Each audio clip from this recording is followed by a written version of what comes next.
Dans cette vidéo, nous allons parler du conducteur ohmique et de la loi d'Ohm. Nous allons dans un premier temps définir ce qu'est un conducteur ohmique et voir à quoi il ressemble ainsi que comment on le schématise.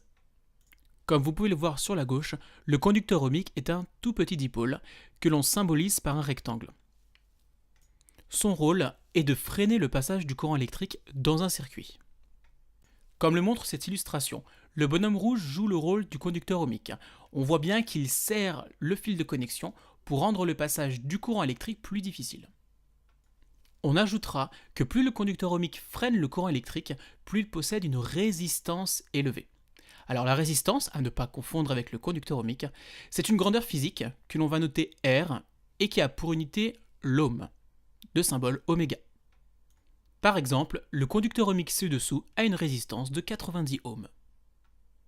Alors, à quoi va bien pouvoir nous servir un conducteur ohmique et sa résistance? Prenons l'exemple de ce circuit électrique.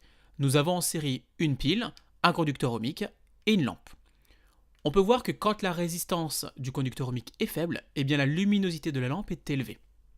Maintenant, si j'augmente le nombre de conducteurs ohmiques ou alors la valeur de la résistance, eh bien on voit que l'éclat de la lampe diminue. On peut donc voir qu'il existe un lien direct entre la valeur de la résistance d'un conducteur ohmique et la luminosité d'une lampe. Plus un conducteur ohmique a une résistance élevée, plus la luminosité d'une lampe est faible.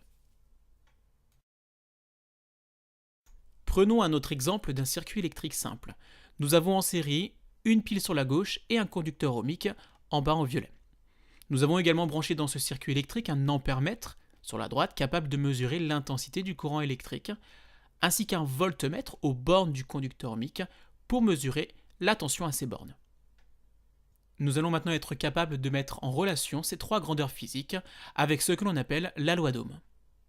La loi d'Ohm nous dit que la tension aux bornes d'un conducteur ohmique est directement proportionnelle à l'intensité du courant qui le traverse. En gros, mathématiquement parlant, ça se traduit par U égale R fois I, avec U la tension aux bornes du conducteur ohmique en volts, R la résistance du conducteur ohmique en ohms et I l'intensité du courant électrique en ampères.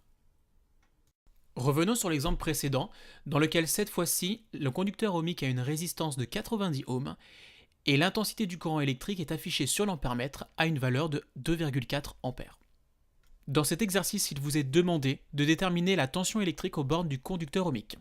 Donc pour cela, il faut bien évidemment utiliser la loi d'Ohm, U égale R fois I. Il suffit ensuite de remplacer par les valeurs de l'énoncé et de faire le calcul à la calculatrice. Pour conclure cette vidéo, on rappelle qu'il est également possible de déterminer la résistance d'un conducteur ohmique ou encore l'intensité que traverse celui-ci en utilisant le triangle magique.